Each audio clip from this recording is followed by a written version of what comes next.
Dobrodošli v oddaji Moja družina.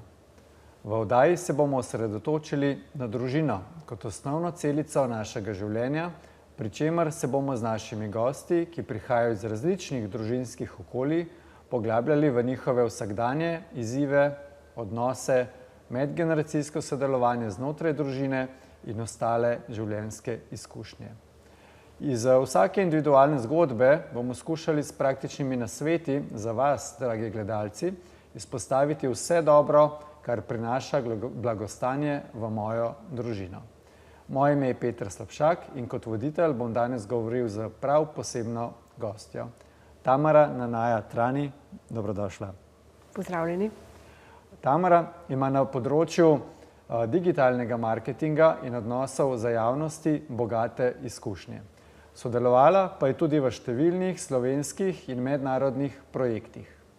Bila je v ekipi, ki je prejela mednarodno nagrado Zlato pero za odličnost v strateškem komuniciranju.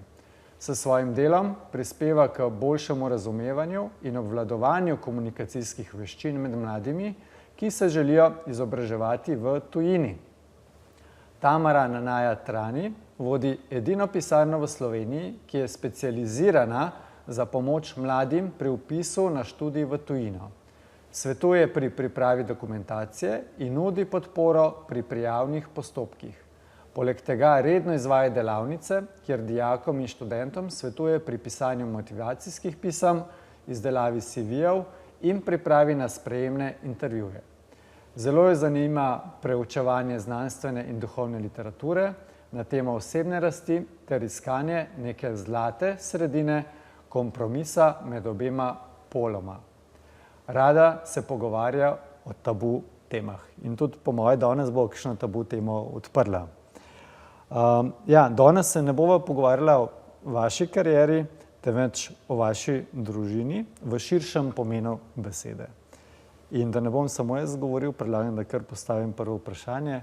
Z kakšne družine prihajate? Jaz prihajam iz relativno majhne družine. Večino otroštva sem odraščala s svojo mlajšo sestro in mamo, torej enostarševska družina v manjšem slovenskem kraju. Veliko svojega prostega časa sem preživela ob branju knjig, gledanju MTV-ja in proučevanju neke duhovnosti in znanstvene literature že takrat.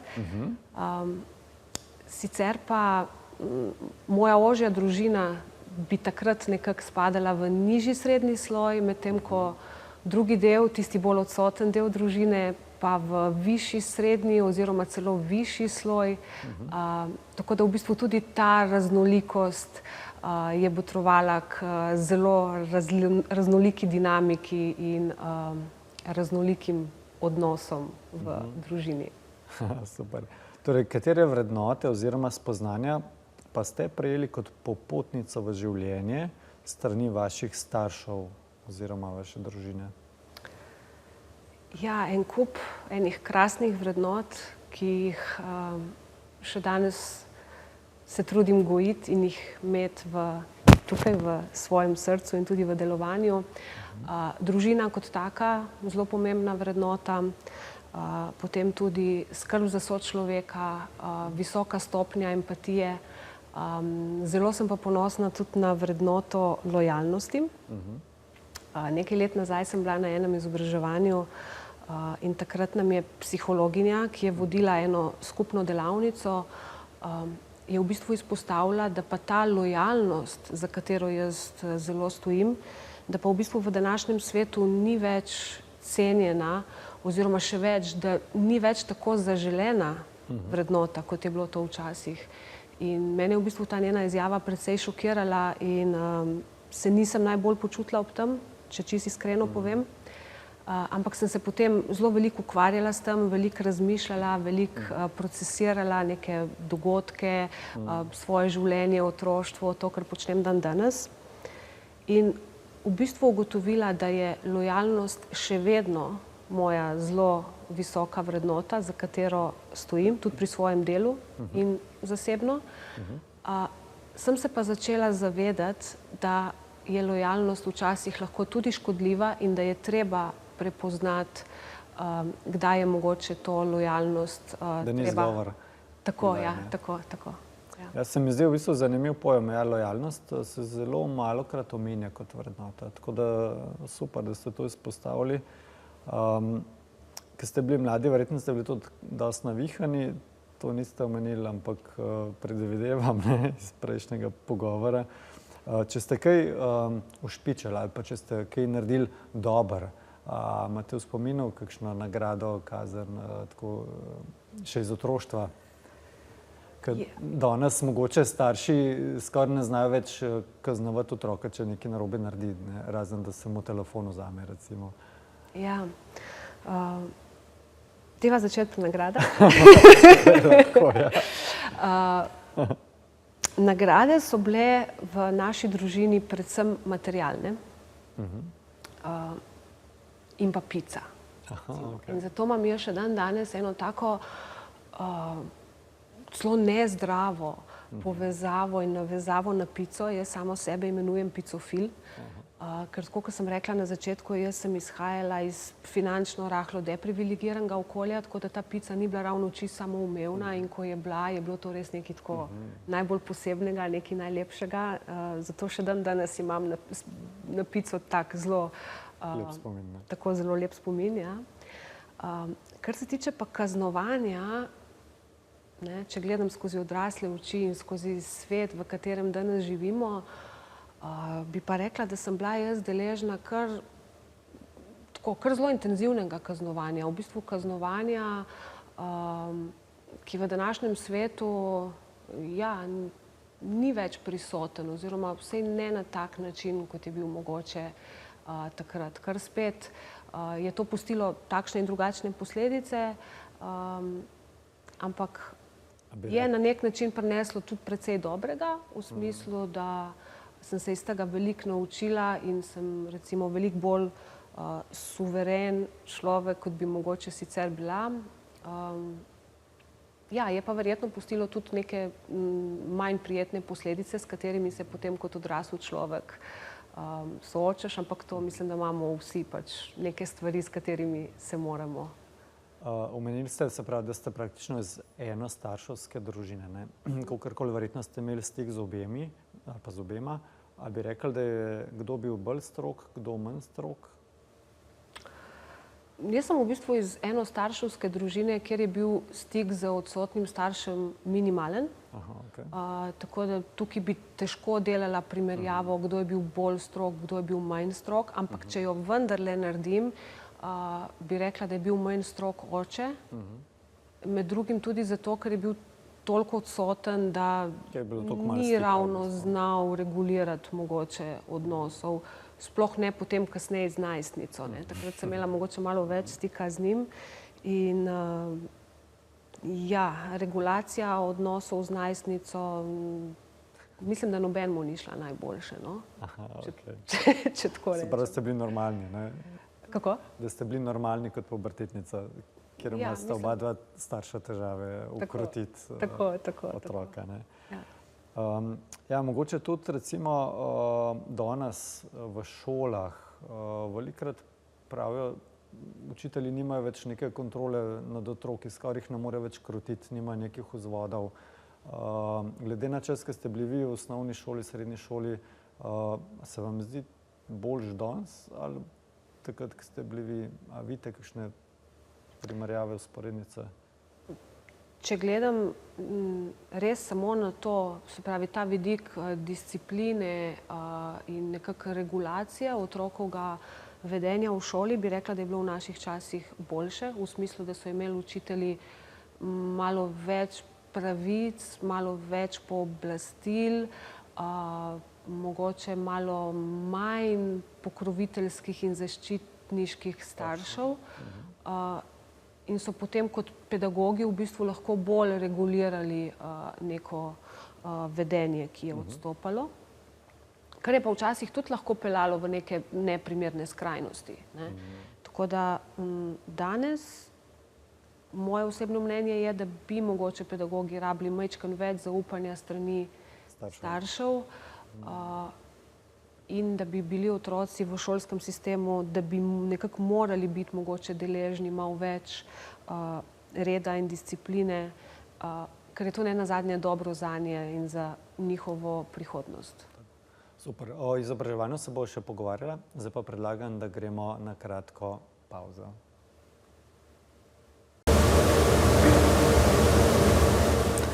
Dobrodošli nazaj v oddaji Moja družina. Danes je z nami prav posebna gostja, Tamara. In predlagam, da pogledava v bistvu v vaši družini še. Ste se v družini pogovarjali o denarju?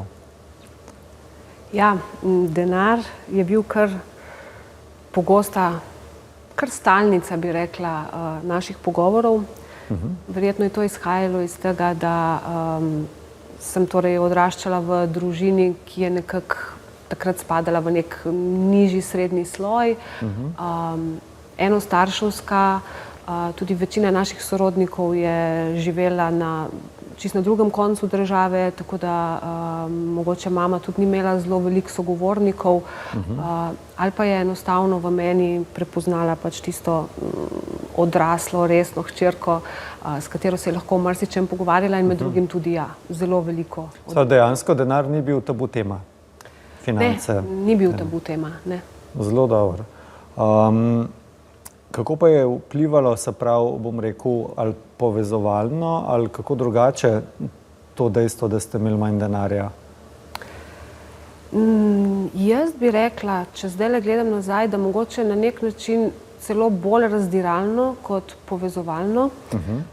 Jaz sem se zelo zgodaj naučila, da v bistvu ljudem, ki si ne morejo privoščiti vsega, kar bi si mogoče radi, da je včasih ta nek boj za preživetje, za obstanek, ali pa ne mogoče za preživetje, ampak boj za to, da lahko imaš nekaj več, da si lahko privoščiš nek standard, ki si ga želiš, da je mogoče ta boj en tak full-time job, če se tako izrazim. In jaz sem vedno imela občutek, da v bistvu pri nas doma, poleg tega, da je mama redno hodila v službo, da sva bile midve sestro zelo zaposlene s šolo in z en kup enimi obšolskimi dejavnostmi, da je bil ena taka polna zaposlitev ali pa zaposlitev za pol delovnega časa za našo mamo, recimo tudi ukvarjanje s tem, kako priskrbeti dovolj denarja za v bistvu čez mesec, ne? Tako za čez mesec oziroma za vse te aktivnosti.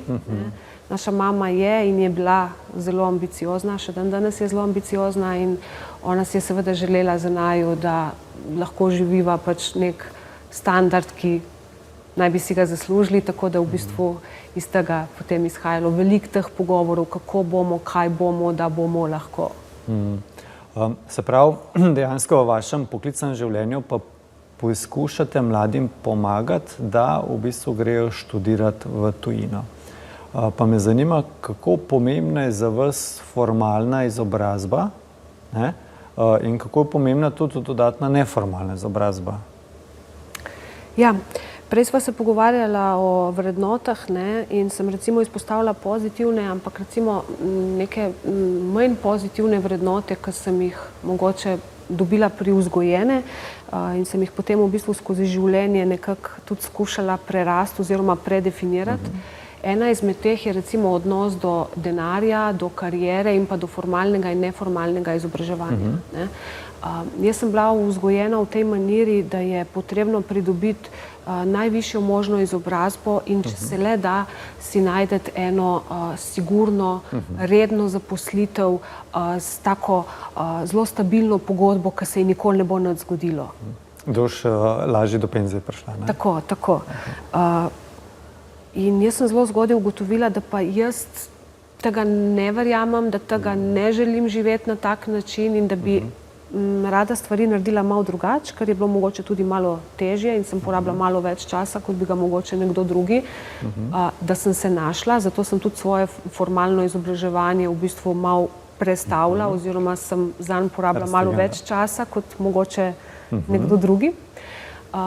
Hkrati sem pa se neformalno vedno izobraževala. Jaz se ne spomnim obdobja v življenju, ko ne bi bila vključena v neko neformalno izobraževanje. To je bilo meni vedno zelo pomembno in mi je še dan danes. In tudi z mladimi, s katerimi delam na tem projektu pri vpisih na študij v tujino, se zelo veliko posvečamo neformalnemu izobraževanju in gradimo oziroma krepimo kompetence in veščine, ki jih bojo potrebovali, da se bojo boljše in lažje znašli v tujini. In to so neke kompetence in veščine, ki jih v formalnem izobraževanju ne dobijo. Zelo poudarjate kvalitetno komunikacijo. Ja. Koliko kvalitetno se mladi danes znajo izražati, po vašem mnenju?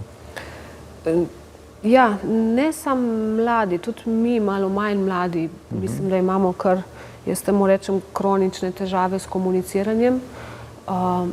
In mislim, da je to tudi zato, ker se nikoli nismo sistemsko oziroma sistematično učili komuniciranja. Tukaj ciljam predvsem na izražanje svojih potreb, na reševanje konfliktov, recimo na v bistvu komuniciranje z svojimi bližnjimi ali pa sošolci mladi, ali pa ne vem, s potencialnimi delodajalci. Ta komunikacija se naj bi razlikovala, mladi včasih te spretnosti enostavno nimajo. Tako da, ja, mladim, zdaj sicer zelo generaliziram, ne pravim, da to velja za vse, ampak mladim teh veščin precej primanjkuje, dostikrat pa ja, tudi mi malo manj mladi nismo boljši. Se pravi, kakšno pa je povpraševanje po šolanju v tujini strani mladih? Zdaj, jaz se spomnim, v mojih letih se je to v bistvu začelo omogočati šele mogoče, ko sem šel na faks v drugi polovici fakultete. Kakšen tip šolanja, se pravi na fakulteti, na srednje šole v tujino? Kje je največ povpraševanja? Kako bi to se izrazil? Povpraševanja je zelo veliko, vedno več. Se mi zdi, da se je po tistem covidnem letu to povpraševanje še bolj okrepilo. V tistem covidnem letu je bilo zelo veliko povpraševanja recimo za srednješolsko šolanje v tujini, kar je v bistvu zelo težko izvedljivo in so redki, štejemo jih na prste ene roke, ki grejo recimo v srednje šole v tujino. Tako da daleč največ mladih Slovencev in Slovenk se vpisuje na redni študij v tujino, se pravi na dodiplomski, še večkrat pa na podiplomski študij. Povpraševanje je veliko, ampak precej tega povpraševanja je tudi nerealnega. V smislu, mladi so pač prisotni na družbenih omrežjih, tam sledijo takim in drugačnim trendom. Recimo, ne vem, par let nazaj so bile zelo aktualne korejske nadaljevanke, korejska glasba in takrat smo imeli veliko povpraševanja, jaz bi šla pa študirati Korejo. Ampak ko smo naredili par izračunov in ko smo videli, koliko enega denarja potrebuješ ti za študij v tujini in kaj vse moraš ne nazadnje sploh narediti, da do tja prideš, so se potem ti apetiti malo zmanjšali. Se pravi, izobraževanje ni brezplačno, ne? Je in ni, ne. Jaz recimo, ko pridejo k nam v pisarno mladi, jih ena prvih stvari, na kar opozorim, njih in starše, je to, da tudi pri nas v Sloveniji mogoče uporabljamo malo napačen izraz. Mi rečemo, pri nas je šolanje zastonj. Jaz mislim, da ni ravno čisto zastonj, ampak davkoplačevalci kar konkretne vsote namenimo tudi za ta del. Se investira veliko strani države oziroma prebivalcev v izobraževanje. Tako, ampak tudi to izobraževanje kot tako ostane, tudi profesori, materiali, ne vem, institucije kot take, da sploh obstajajo. Vse to stane kar nekaj, kar je mogoče malo preveč samoumevno. Ampak če se vrnem k originalnemu vprašanju, nekatere države v Evropi nimajo šolnin, podobno kot recimo Slovenija. To bi bile, ne vem, Danska, Švedska, skandinavske države recimo, nimajo šolnin. Ampak tam je tudi zelo malo študijskih programov v angleščini. Mladi si namreč želijo študirati v angleščini, ne recimo v danščini ali pa švedščini. Malo težje, ne? Tako da je v te države tudi malo težje priti na študij, sploh na dodiplomski. Potem je pa ogromno enih evropskih držav, kjer so šolnine nekaj popolnoma samoumevnega. Recimo Nizozemska je zelo aktualna za študij v tujini in tam so šolnine 2500 € na letnik študija. Samo šolnina, potem pa še ostali stroški. Super. Bova nadaljevala to temo, ampak ker nas čas preganja, predlagam, da naredimo eno kratko pavzo in se vrnemo kmalu nazaj.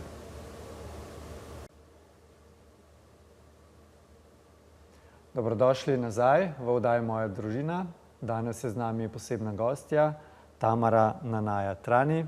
Pogovarjava se o izobraževanju v tujini, o družini, o financah, v bistvu zelo široka tema, o šolanju. Pa mogoče prej pred pavzo sva govorila o tem, da izobraževanje v tujini ni čisto brezplačno, tudi izobraževanje doma ni čisto brezplačno. A menite, da v šoli, v šolskem predmetniku je dovolj teh tematik o financah, o vrednosti denarja, o tem, kako privarčevati denar, kaj stane? Ne, absolutno ne. Recimo, sploh na tem primarnem nivoju, se pravi osnovna šola, recimo višji razredi osnovne šole, jaz mislim, da bi bilo v današnjem času, glede na to, kako se je svet spremenil, kako so se vrednote spremenile, kako se je v bistvu naš vsak dan spremenil, da bi bilo absolutno potrebno vključiti kakšen predmet finančnega opismenjevanja. Pa komunikacija, ne? Komunikacije, absolutno. Kariernega usmerjanja, recimo, pa skrbi za dom. Ampak to finančno opismenjevanje se mi zdi nekaj ključnega, kar bi moglo učence in dijake spremljati skozi izobraževalni proces. Tudi zato, ker recimo pri nas, ko povprečen 17 ali pa 18-letnik pride k nam in izkaže zanimanje za študij v tujini, bom rekla, 9 od 10 dijakov nima niti približne finančne predstave o tem, kaj študij... Koliko to stane, ne? Pa tudi študij v Sloveniji, ne nazadnje, ne. Sej šolnine tukaj res ni, ampak so drugi stroški življenja, bivanja, gradiv in tako naprej. In mladi o tem nimajo jasne predstave. Kako pa financirajo večinoma to šolanje v tujini? Ali starši imajo našparan, jemljajo kredite, ali štipendije pokrijejo vse? V nekaterih, v zelo majhnem odstotku primerov to šolanje oziroma študij v tujini pokrijejo štipendije, ampak to je res en zelo mali odstotek. V večini primerov to starši financirajo sami oziroma se dijaki oziroma študenti, ko se resno odločijo za to, se mogoče zavežejo tudi k temu, da delajo, da sami zaslužijo kaj denarja čez poletje. Imamo tudi primere, ko recimo zaključijo gimnazijo in se odločijo, da bojo 1 leto delali z namenom, da si privarčujejo nekaj denarja za odhod v tujino. Se pa zadnje čase vedno več govori in imamo tudi take primere, ko so začeli najemati prav namenske kredite v bistvu za... Tudi banke omogočajo to? Ja, tudi, čeprav ne ravno mogoče prav za študij kot tak, se mogoče tem kreditom reče malo drugače, ker je to nekaj dosti novega pri nas v Sloveniji, medtem ko, ne vem, v Veliki Britaniji recimo nekaj popolnega normalnega ali pa v Nemčiji, da se vzame v bistvu tako imenovani študijski kredit. Ali mladi potem, ko končajo šolanje, ostanejo v tujini ali se vrnejo nazaj? Zelo različno v bistvu. Nekateri pridejo nazaj, nekateri v bistvu že v tujino odidejo z motivacijo, da grejo tja po neka znanja, za katere so dobili občutek, da jih tukaj ni ali pa da jih tukaj v sistemu ne morejo dobiti in bi jih radi v bistvu prinesli nazaj v Slovenijo. Nekateri grejo že v začetku z motivacijo, da si želijo v tujini ostati. Zelo velikih pa v bistvu še ne ve. Ampak mi smo v stiku tudi z njimi par let potem, ko so v bistvu odšli na študij in bi rekla, da jih je tam nekje 50% tistih, ki se vračajo in 50% tistih, ki ostanejo ali v državi, kjer so študirali, ali pa grejo na neko drugo destinacijo. V vsakem primeru pa se jim verjetno širina, življenjski pogledi spremenijo, razširijo, kar je pozitivno. Tako za njih, kot ne nazadnje tudi za državo, ne? Tako, jaz mislim, da vsi, ki smo kdaj ali živeli v tujini ali pa se šolali v tujini, in to rečemo tudi mladim, ki pridejo k nam, da grejo v tujino po 2 diplomi. Grejo po diplomo na univerzo, na študijsko smer, na kateri se nameravajo šolati, in grejo po eno diplomo, ki se ji reče življenje. Tako. Mogoče, da se vrnemo potem na mojo družino, velikokrat slišimo, joj, ta družbena omrežja, ne. Otroci so skozi prilepljeni na ekrane, ali je to zdaj najbolj popularen TikTok, Instagram, Facebook. A vidite v tem izziv, problem ali ne? Kako vi gledate na to pri mladih, ne? Nisem čisto mrtvo hladna do tega, po drugi strani pa tudi ne mislim, da je tako zelo velik problem, kot si mogoče mi odrasli delamo problem okrog tega, ne. Jaz mislim, da to je nekaj, kar pač mladim ne moremo preprečiti, ne. Slej, ko prej, ali pa tako ali pa drugače bojo prišli v stik z družbenimi omrežji, z internetom, z vsemi vsebinami, ki jih širni splet ponuja. Je pa na nas odraslih, ali jih bomo o tem tudi osveščali, izobraževali, jih opozarjali na neke pasti, na škodljive učinke družbenih omrežij in tudi o tem, na kak način bomo to počeli, ne. Ker če jim bomo recimo samo grozili pa prepovedovali, mislim, da bo manj koristno, kot če jim bomo nekako tudi prisluhnili, vprašali, kaj sledijo, zakaj sledijo in jih na nek prijateljski ali pa bolj pozitiven način opozorili tudi na neke pasti, ki istega sledijo. V začetku, v napovedniku ste rekli, da iščete ravnovesje, ravnotežje v življenju oziroma da ga želite živeti. Kaj torej za vas pomeni ravnotežje v življenju? Ne vem, v vseh teh letih še zdaj nisem ugotovila. Zelo si prizadevam v bistvu na vseh področjih in na osebnem in tudi na poslovnem si pač najti neko ravnovesje med vsemi ekstremi, ki smo jih deležni z vseh strani. Ampak ja, se vedno bolj zavedam, da je to v bistvu nekaj najtežjega, da v bistvu tudi ni nekega enoznačnega odgovora, kaj je zdaj sploh prav in kaj je res tista zlata sredina, ki naj bi bila najbolj idealna. Tako da ja, jaz se v bistvu vsak dan zbujam z mislijo na to, da pa mogoče bom danes malo bližje temu spoznanju, kje je res tisto ravnovesje. Zlata sredina. Ja. Mogoče še zadnje vprašanje, kajti oddaja se bliža koncu. Kaj za vas pomeni družina? In mogoče bi kaj izpostavili še posebej za gledalce na to temo. Ja, glede na to, da nisem odraščala v tradicionalni družini in glede na to, da sem družino vedno videla kot nekaj širšega, jaz namreč kot družino imenujem tudi svoje najbližje prijatelje, ki so recimo danes trenutno raztreseni po vsem svetu, po Evropi. Mislim, da je družina tista celica oziroma družina so tisti ljudje, ki jih ti čutiš, da so tvoja družina. Zelo velikokrat si z njimi krvno povezan, včasih pa tudi ne.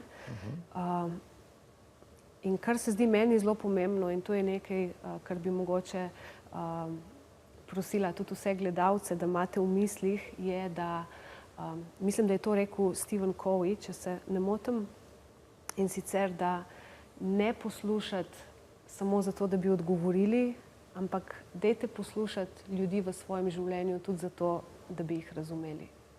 Zelo lepo. In s to mislijo lahko zaključiva današnjo oddajo. To je bila oddaja Moja družina. Še enkrat hvala naši gosti za obisk. Hvala za povabilo. Vam, drage gledalke in dragi gledalci, pa želim lep preostanek dneva in vidimo se do naslednjič.